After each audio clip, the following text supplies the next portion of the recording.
आणि presiding officer म्हणून जिल्हाधिकाऱ्यांना जर ह्याची कल्पना होती की बाबा ही तर CCTV फुटेज बंद आहे, तर पर्यायी व्यवस्था काय लगेच होऊ शकते ना, टेम्पररी CCTVची ती करायला पाहिजे होती. त्यामुळं आता इथं सगळ्याच गोष्टी संशयामध्ये आल्या. नाही, हे काय कल्पना नाही, तुम्ही सांगताय आता तेच कळालं मला.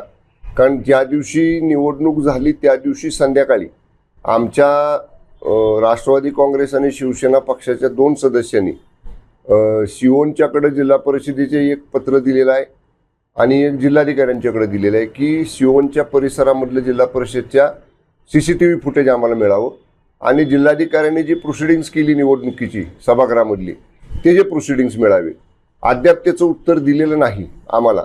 आमचे सदस्य त्या संदर्भात चौकशी वारंवार करतायत, पण प्रशासनाकडनं याबाबतीत काहीच सांगितलेलं नाही. तर तुम्ही म्हणताय ते जर वस्तुस्थिती असेल की ते काय 16 तारखेपासून ते 16/3 पासून ते बंद आहे, तर मग ही गंभीर आहे ना. कारण 20 तारखेला निवडणूक आणि 16 पासूनच नेमकं कसं काय बंद पडलं ते यंत्रणा, ह्याची सुद्धा चौकशी झाली पाहिजे. कसं आहे, समजा त्या दिवशीच बंद पडलं का त्याच्या आधीपासून बंद होतं. आणि डाटा रिकवर असतो ना CCTV मध्ये, जेव्हा बंद पडलं त्याच्या आधीपर्यंतचा डाटा रिकवर असतो त्या सर्व्हरमध्ये. त्यामुळे ह्या सगळ्याची आता होईलच. आता काय, काल माननीय मुख्यमंत्री महोदयांनी सुद्धा सांगितलेलं आहे की चौकशी सुरू आहे या सातारा प्रकरणाची. त्यामुळे चौकशीमध्ये हा सुद्धा एक भाग येईल ना आता, की बाबा हे का गेलं, CCTV फुटेज बंद पडलं, मी का नव्हतं तिथं. आणि समजा जिल्हा परिषदेला आणि प्रिसाइडिंग ऑफिसर म्हणून जिल्हाधिकाऱ्यांना जर ह्याची कल्पना होती की बाबा ही तर CCTV फुटेज बंद आहे, तर पर्यायी व्यवस्था काय लगेच होऊ शकते ना, टेम्पररी CCTVची ती करायला पाहिजे होती. त्यामुळं आता इथं सगळ्याच गोष्टी संशयामध्ये आल्या.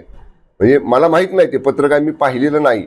आता शेवटी कसं तुम्ही सांगताय त्याच्यावर विश्वास ठेवला पाहिजे, पण तरी ते पत्र काय आहे, ह्या सगळ्याच गोष्टीचा तर शेवट जर म्हणला ना, ह्या धक्काबुक्की आणि त्या राडा प्रकरणाची जी पोलीस इन्क्वायरी होणार आहे त्याच्यामध्ये ह्या सुद्धा बाबीची चौकशी झाली पाहिजे, एवढंच आमचं म्हणणं आहे. पण जे POPचं खालच्या म्हणजे खाली पोर्च मध्ये नेमकी घटना काय तशा घडल्या होत्या का? येईल ना चौकशीत. आता काय, आता कसं आहे बघा, हे काय त्या पत्रामध्ये आहे ते काय पत्र आमच्यापर्यंत अजून आलेलं नाही. वास्तविक तसं जर असेल ना, तर त्याने आम्ही दिलेल्या अर्जाला लगेच उत्तर द्यायला पाहिजे होतं ना, बाबा आमच्याकडचं CCTV फुटेज 16 तारखेपासून नाही अवेलेबल किंवा ती यंत्रणाच बंद आहे आमची, ते पण नाही दिलेलं आम्हाला.